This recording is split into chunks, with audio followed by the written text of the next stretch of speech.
Hey guys, and welcome back to the channel. So I hope you've all had a lovely weekend. I hope you've chilled out and I hope you're fresh stepped coming back into the week. So what I'm trying to do here this morning is get you up to date on what you may have missed over the weekend, because as we all know, LUNC is a very vibrant, buzzing environment where a lot of people are doing a lot of things at the same time. A lot of these times things overlap. But like I said, what I'm trying to do here is get you up to date with what you may have missed. So there has been a lot going on. First of all, what I want to do is put some light on Genuine Labs. Genuine Labs, around 6 hours previous to the recording of this video, they have stated they have completed their work and it's officially done, and they're creating a community pool spend proposal for payment, and they would like to know if everybody is satisfied. This is really good, but like I said, there's a lot of things that you've probably missed over the weekend. There's a lot of different things going on and things seem to be a little bit binary. Everybody's thinking in two different directions and it's all overlapping, like I said, and this is just stuff that happens in our ecosystem. So like I said, Genuine Labs, they're saying they've completed, but what there seems to be is things have been taken out of context, and this happens quite a lot. So what we've actually seen around 5 p.m. yesterday, we've seen a comment taken out of context, and this comment is from Vin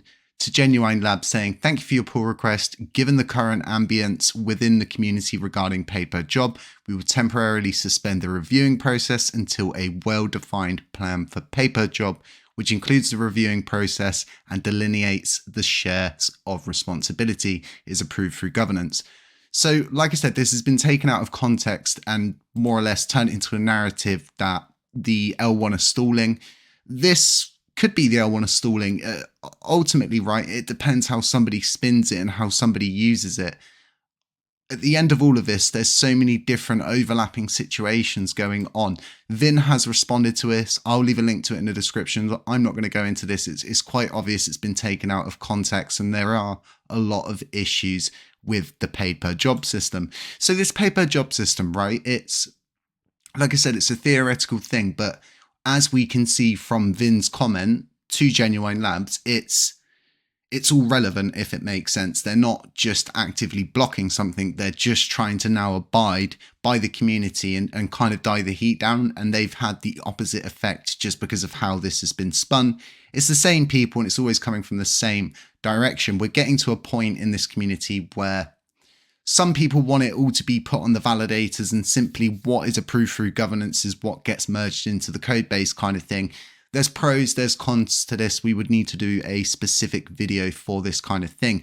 So like I said, there's a lot of different things going on. And within all of these different things, right, like I was saying, the stating by Vin of wanting to refine the pay per job, get a specific guideline put together, and the fact that that's now supposedly a thing that is going to come forward, it is going to be worked on, and it's going to be refined so it is usable, so to speak, then it brings things like this into an overlapping state. So we've got a proposal up saying repeal proposal 11889 pay per job, and even myself, I'm confused, right, because there's just so many overlapping things going on. Are we getting paid per job? Aren't we getting paid per job? It clearly didn't work in its previous form. Will it work in this new form? But everybody's just overlapping and there's so many different things going on. But I guess at the end of all of this, right, it's good news because there's a lot of different people speaking about things. Now, something that really has been catching my eye recently is the delisting news, but something else before we get onto that delisting news is this news here. So let me bring this up for you folks. And we are one of 4 cryptocurrencies to avoid trading this week. And I think this is quite significant. And this is all running on the back of the whole bankruptcy situation, that whole sort of bad news. This isn't something that's actually driven from anything inside our community. This is actually external. It's stuff to do with Luna, but we're being tarnished with the same brush. And this is kind of the issue that I've been speaking about recently. And I know as much as people want to hear the Moon Boy news, the really kind of like, yeah, it's all going to go up by 1000x and 1000x next week. those kind of tweets that you see. I'm not one of those people. I'm going to tell it for how it is. I'm going to report on what is readily available for me to relay to you folks.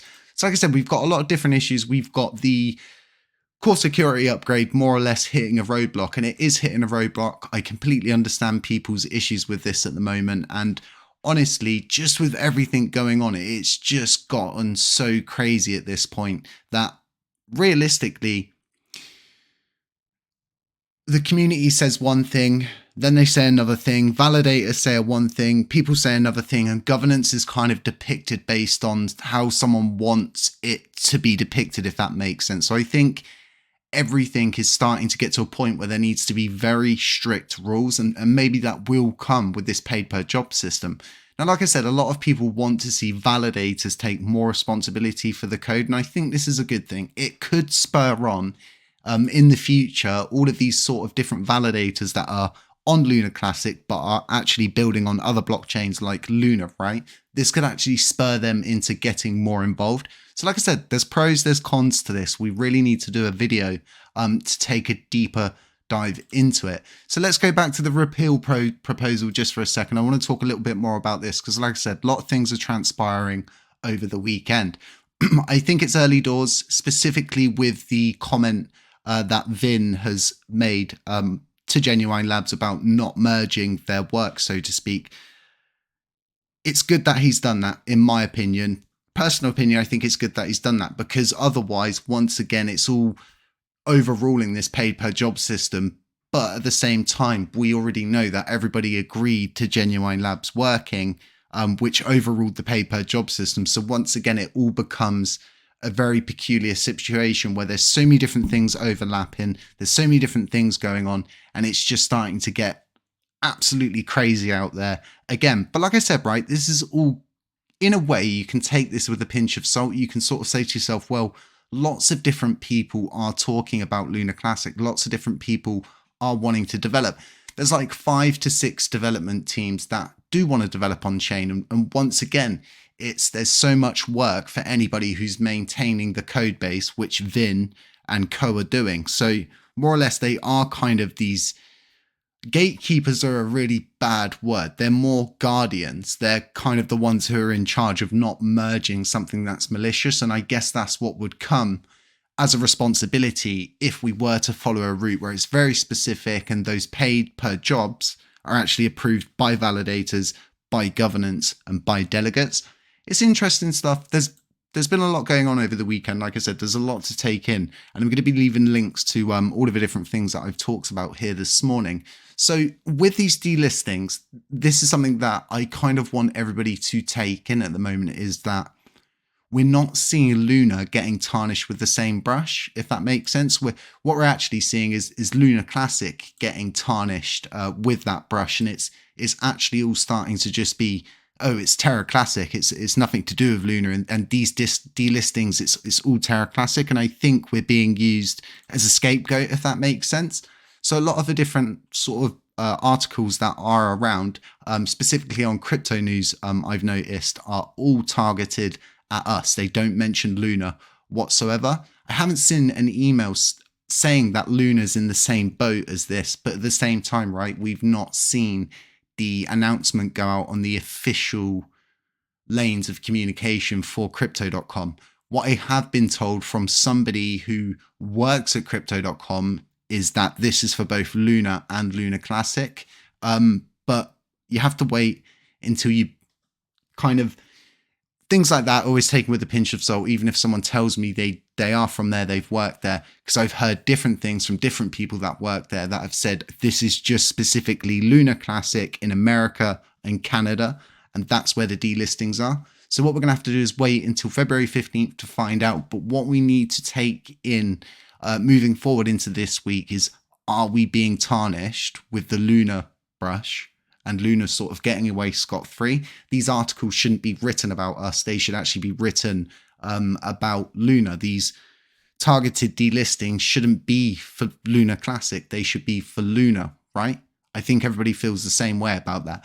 Let me know what you think in the comment section about that. It's for me, it's quite obvious what's going on, and these different events that are transpiring, and it's all coming down to a situation where it falls on us, this community that formed after the crash.